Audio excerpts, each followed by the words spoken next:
Dit is Annie Schreuders-Derks. En ik zag net als is een wandelende encyclopedie als het gaat om de volkscultuur van Limburg. Je hebt het allemaal opgeschreven en dat heeft geresulteerd in dit boek wat nu heeft geklikt. Zal ik het even laten zien. Annemien Toes. Het is het eerste deel. Hè? Er gaan er nog 3 volgen. Ja, ik hoop dat het zover komt. Ja, want waar komt uw fascinatie vandaan voor al deze oude verhalen? Nou, oude verhalen wil ik eigenlijk niet horen. Dat klinkt zo oudbollig.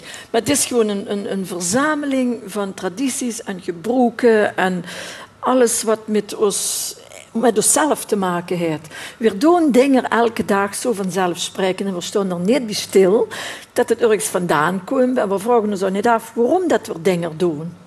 Waarom eten we paaseieren met paas? Ja, vertel het en waarom ons. eten we chocoladeletters met Sinterklaas en anders niet? Maar waarom eten we paaseieren met paas? Want ze staan heel klaar, de paashazen. Ja, nou ja, paas, een heel breed verhaal. Het zit helemaal beschreven. Maar in principe is het zo dat een ei, de kiem van alle leven, vruchtbaarheidssymbool,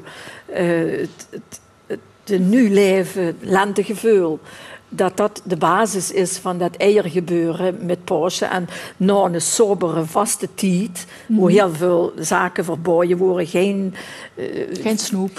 Ja, nou snoep, dat is dan maar geen vlees en geen dierlijke vetten, waar dat vroeger ook nog. Er komt nog van alles bij. En dan ineens met Pasen, nou, dan kan hij wel weer. Hè. Dan, we mogen weer. En dan ging men heel vaak heel royaal aan tafel, een paar keer per dag. En dan wordt elke keer weer gekupt. Eierkuppen, eiertikken. Oh, de eiertikken, ja. Eiertikken is ook belangrijk, want jullie doen het allemaal. Ja. En dat laatste dan dat eigansheid zit dan ermee. Maar de betekenis is eigenlijk dat degene die dat laatste eigansheid, dat hij de vruchtbaarheid in pacht heeft. Dat wil niet zeggen letterlijk, maar een vruchtbaar jaar is een goed jaar. Dat hebben ze een goed jaar te verwachten. En als je dan als eerste die eitje kapot getikt hebt, dan moest je er zelf zin in te vullen. Was ik dat is een jaar werken. Nee, maar dat zijn van die hele kleine nuances natuurlijk. Ja. En allemaal niet allemaal zo belangrijk. Maar het is wel de basis van alles vanzelfsprekende zaken waar we elke dag mee bezig zijn. Mm-hmm. En het grootste gedeelte van alle tradities en gebruiken hing aan religie. Daar komen we niet onderuit. Heilige en heilige dagen, religieuze rituelen, pak de hele levensloop. Kijk naar Duipfeest, communiefeest, bruiloft, begrafenis, Sinterklaas, Kerstmis, vastelavond, kermis, het hele jaar rond. Alles tradities en gebruiken hangen aan heilige en heilige dagen. Ja, maar dat is maar goed dat je het opgeschreven, want heel veel jongeren, of jongeren, ik bedoel, dan heb ik het ook van mezelf, die weten niet eens wat woord precies vandaag. Witte Donderdag. Wat hield dat precies in? Ja, Witte Donderdag, de blijde dag, de dag van de witte gewaden, daar komt het woord Witte Donderdag. In Duitsland zeggen ze Grün Donnerstag, maar dat heeft niks met groen te maken. Heel veel u denken dat het voorjaar is. Maar het groenen is een werkwoord. En dat komt van wenen, grienen, zeggen we in het Nederlands, groenen. Vroeger wordt het de dag dat de boetelingen die verbannen worden, dat die voor Pasen weer in de gemeenschap wordt opgenomen. En dan weende men van blijdschap, zo is het moeten uitleggen. En daar komt de naam Grün Donnerstag vandaan. Weer zeggen Witte Donderdag, want op die dag is de communie ingesteld, het sacrament van de communie en van de Eucharistie. Mm-hmm. Dus dat is dan in ons religieuze sector wordt dat weer gevierd. Er zijn heel veel tradities op Witte Donderdag. Witte Donderdag moesten boter maken vroeger, want Witte Donderdag boter heeft geneeskracht in zich. Oh, echt? En, ja, dat is nu al niet meer zo, maar het is wel leuk om te weten. Hoe kom je aan al deze informatie? Ja, dat is hoeveel jaar heb je erover gedaan om dit allemaal te vinden? Het is een interesse van jaren. En want je bent jarenlang conservator geweest van het Museum van de Vrouw. Ja, en dat is ook helemaal... Het vrouwenleven is natuurlijk de basis, waar ik dan helemaal aan hang. En waar ook mijn verzameling toen helemaal met samenhong. Maar uiteindelijk hing dat ook aan verhaallijnen.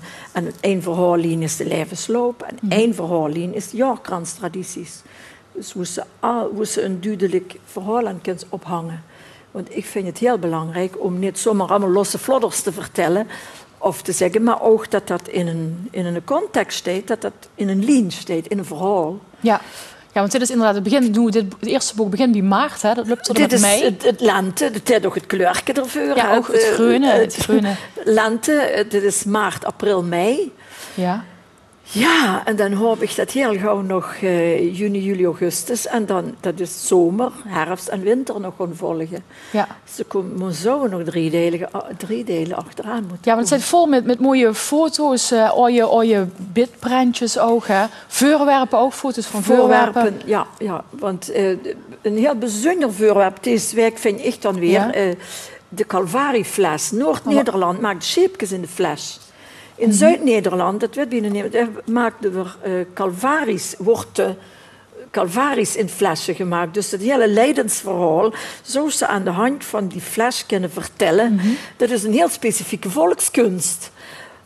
Dat is, in die zin weegt dat dan ook weer heel bijzonder en heel belangrijk om te vertellen. Want bekende kunstenaars, Limburgse kunstenaars, hebben ook zo'n flesje gemaakt. Charles Eyck, een heel bekende Limburgse kunstenaar, die heeft Calvari-flessen gemaakt.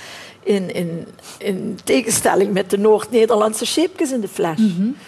Door de hals met pinkjes en met pincetjes en met lijm. En worden al die lijdensattributen in die fles gezet. En dan zou ze dan de voorloper van de televisie kunnen zeggen. Dan kan ze kijken en dan kan ze die verhaal vertellen. Aan de hand daarvan. Kan ze er hun eigen verhaal dan ook van maken, ja. Als het zo zuur is. Ja, dan kan ze.